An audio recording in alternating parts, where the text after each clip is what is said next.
Welcome to Not Just a Transaction, the podcast series hosted by experienced real estate authorities Nick Fontaine and Zachary Beach. Each week, the hosts bring you expert guests to help you navigate the many creative options available for buying or selling a home, while cutting out the costly hurdles of a conventional real estate deal. Hey everybody, this is Zachary Beach. Welcome to another episode of Not Just a Transaction podcast. Unfortunately, my brother-in-law decided to skip town today and he is not on today's episode, but we do have an amazing guest here. We have Matt Campos, the COO of FWE Invest out of the big state of Texas. Now, I know that listeners, primarily you're thinking New England, but we want to make sure that you guys are getting the best information from everyone nationally, even if you are just looking to buy and sell here in the New England area. So Matt, welcome to the show. Zach, man, pleasure to be here. If you guys don't already know, I pretty much talk to Zach every day on Clubhouse. If you guys don't know what Clubhouse is, you might find out sometime this year if it ever becomes as big as they say it will be. But yeah, pleasure learning from Zach. He does a lot of creative finance deals. And that's actually kind of our bread and butter subject to mortgage purchases were what really sustained us when we were starting out. So excited to be here. Yeah, I love it. That's actually a pretty good topic because it's not just for real estate investors. So although that we're providing a service or we're providing solutions to buyers and sellers, Clubhouse, the app on Clubhouse, if you have an iPhone right now, and hopefully later on it'll be on Android. Yep. But if you're just a buyer and a seller trying to potentially buy or sell a home, I mean, you could utilize that app. Have you seen people utilizing the app just specifically for that? I have actually. Well, I haven't seen it as much in the last weeks, but the first few weeks that I was on, I feel like people were promoting a lot of their deals, and not even just their deals, their homes, that they were asking advice on what they should do. I was able to connect with a seller here in Texas. She was in California. She had a huge project that she just couldn't manage, like a $200,000 rehab. We were able to get it down to 175 with our contractors. We actually close on that tomorrow. It's in the city of Corpus Christi. I think it's 226 Rosebud. And we're buying that for 225. Hopefully projected ARV is around 600 to 650, somewhere around there. And yeah, so we're excited about that one. She was just a regular homeowner. It was a project house for her. And again, she's out of state. So it was too much for her to handle. And she just wanted to offload it. So we gave her the price she wanted. She had some people overbidding and stuff, but we let her know we're 100% sure to close. So here we are a month later, ready to go. No, I love that because this isn't like a traditional conversation that the regular seller, regular homeowner, or regular buyer would be involved in. But it's always really important, like what you see that goes behind, like in the scenes, because we're creating these properties for sale via creatively or traditionally as far as selling. So that way the end buyer can go ahead and move into a nice home in Corpus Christi and, a $650,000 property. I mean, I would assume that that's a really nice home. So now you're helping people upsize and be able to build a more of a legacy with their family, I'm assuming. Absolutely. And that's the coolest part is kind of seeing the house in its dilapidated state and then being able to go in there and refurbish and renovate it. It's going to be a big project, probably about 4 months. 3 to 4 months. We're trying to get it on there by August as far as listed. But it's, with the 175K work, we're going to be spending some time down there, flying back and forth, making sure the rehab's going well. But nonetheless, it's a cool project. And we would have never met her if it wasn't from this app. So that's just one of, I think, 2 or 3 closes we have just from Clubhouse alone. So it's been awesome. Yeah. And I bet you all of the neighbors are excited that you are tearing down or basically rebuilding a dilapidated house. So now each and every one of their houses is going to be worth much more. So just you're improving neighborhoods now as well, which is amazing. Absolutely. Yeah. And actually the realtor that listed, I think the highest comp in that neighborhood, she actually reached out to us and she'll be the one listing the property once it's finished and ready to go. And she even let us know, hey, if you guys don't want to do this project, we can just list it as is at like 300 or 305, somewhere around there. We're like, no, I think we want to finish it. It's a long play on this one. So, but either way, we're excited. So it is helping the community nonetheless. Yeah, I love it. I love this conversation where this is going because there's so many facets that real estate investors can help out the end buyer and the end seller into, again, understand what's going on in the background is I'm sure is rather intriguing for most people out there. So Matt, we did kind of skip over, but tell us how do you traditionally, or your regular business model on a day-to-day basis, are you primarily buying properties that need work, fixing them up, and then selling them to end buyers? Is that where you primarily operate, or? It's probably about 45 to 50%. So we started as a wholesale company, or I started as a wholesaler in general, fresh out of college, and then met the partners that I'm with now. They've been seasoned for a while. They own a couple of restaurants and commercial properties, and they really wanted to dive into the investment aspect of it, of the wholesale side. So we put some money together for marketing, and they're consistently bringing in, I would say, about 100 to 150 leads a week. So we've got an entire team set up. We've got acquisition agents that make calls for us, transaction coordinators, VAs, all the stuff that you need to keep the business running. And essentially, those acquisition agents are running numbers to make offers all day. They're usually making 10 offers a day, each of the agents. And we review each of the people that come back that are semi-warm leads. And then we essentially analyze it to see if we want to fix and flip it ourselves, just take it down and wholesale it, throw it back on the market. Sometimes we'll keep it for a rental. If it's a subject to mortgage or a creative finance deal that they're accepting, we usually hang on to those for our own portfolio.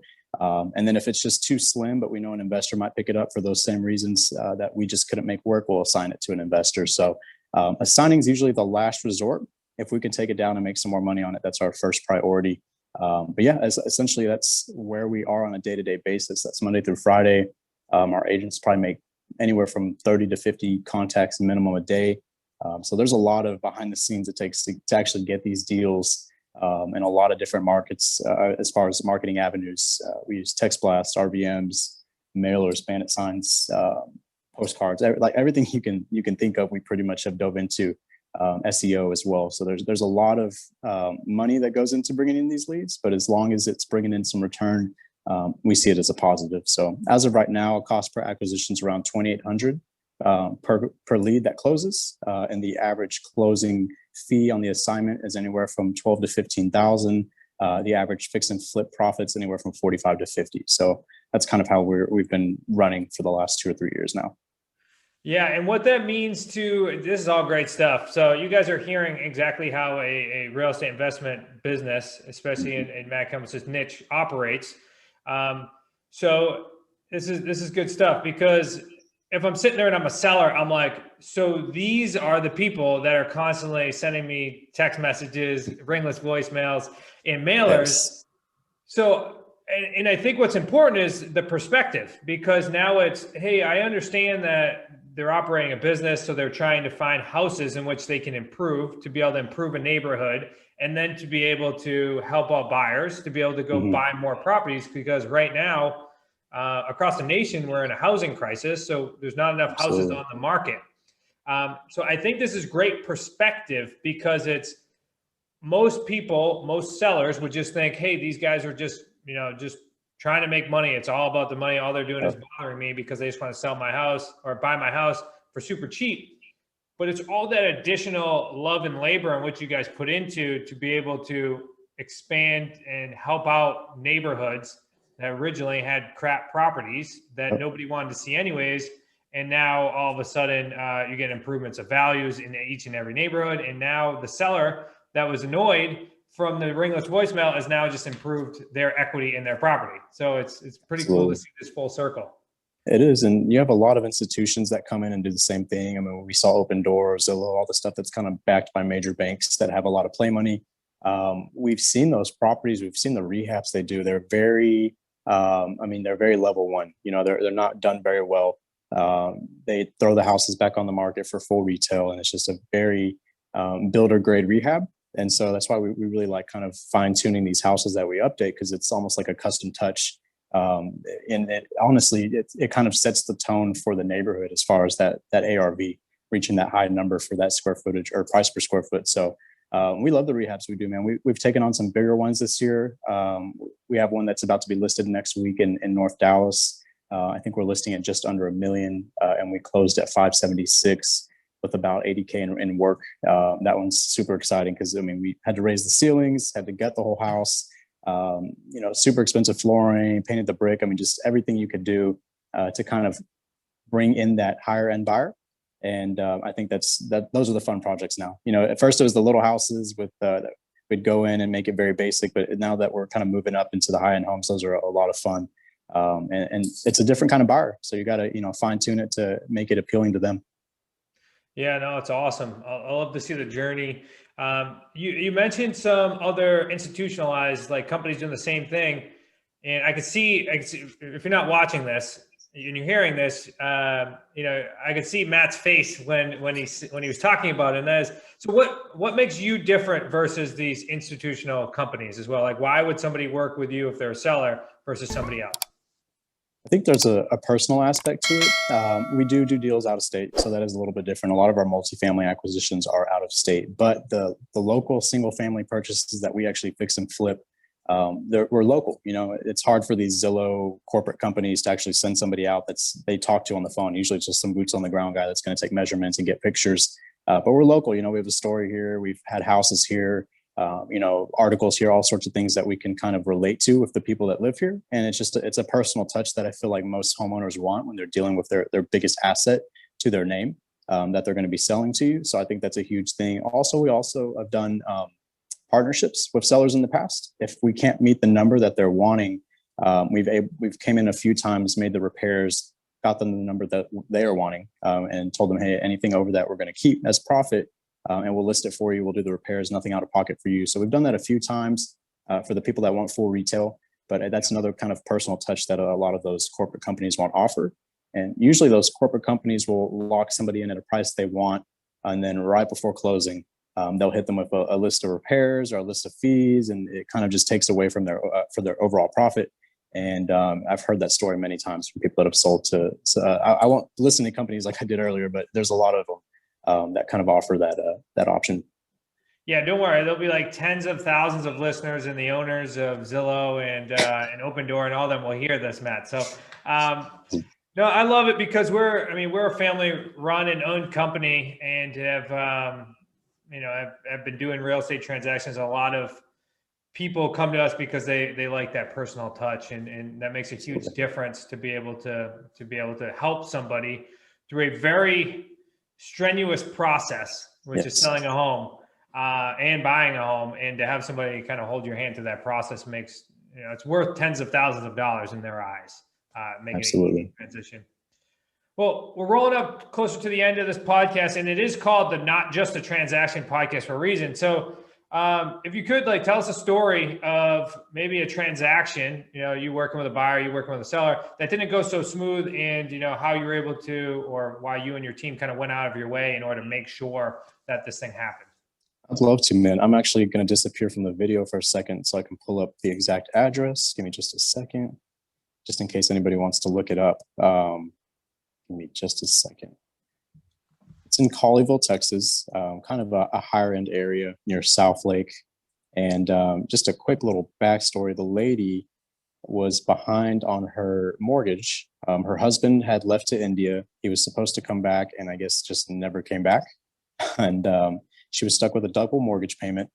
And she was behind by about 4 or 5 months. I think it was almost, like 25 grand behind. The property is 6805 Schubert's, SCHUBERT in Colleyville.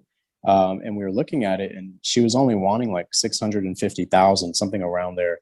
And let me come back to the video real quick. And so she was behind by about 25 grand on one of the mortgages. And then the other mortgage, she was about, I think about 5 or 6. So 31 in all for the reinstatement just to get the property current. The appraisal was at close to 1 million on the tax rolls, which we couldn't find any comps in that area. So we were just trying to play it safe. Her husband never came back. He was supposed to be one of the signers. We had to get like a notary and stuff for overseas that was approved to do overseas sign. It was ridiculous. But long story short, we were able to find an end user that wanted to live in the property. That was more than fine, paying 725,000, I think was the amount to live in it, because that was still about 70% of the overall appraised value. And so we covered her reinstatement at the closing. We were able to give her almost 25 grand to walk away. And then we still made around 65,000 on top of that. We could have made a lot more, but we wanted to get her some money to walk away because we just knew her situation. We didn't know if the husband was coming back. She was living in a completely vacant house with like 1 bed and 1 couch with like 3 kids. So It was very difficult on her. And throughout the whole process, she was calling every single day just to make sure it was closing. And that was one of the best closings for me, just because we took care of 2 reinstatement payments within a month period of time. We found an end user, and we were able to essentially save the house from foreclosure. She was about 30 days away from that full foreclosure notice, or not notice rather, but a full foreclosure. So it's kind of a quick story, but that house in general, I think, was one of my favorites, just because we were able to help her out. And she had been going through a lot, and we had no idea. It was a lead that she just had not accepted our cash offer in the past. She wasn't really opening up, but once we kind of dove into those pain points of why she wanted to sell, that's when all the story came out. So I think really taking your time, building rapport, I know it's oversaid, but really truly building rapport and asking questions that aren't necessarily related to business, really just who they are as a person, kind of help these people open up, the sellers in general. And at that point, you can make a connection and figure out what it is that they need to help get them to the finish line. So that was only about a year ago. So that was an awesome closing for us. Yeah, no, I love that.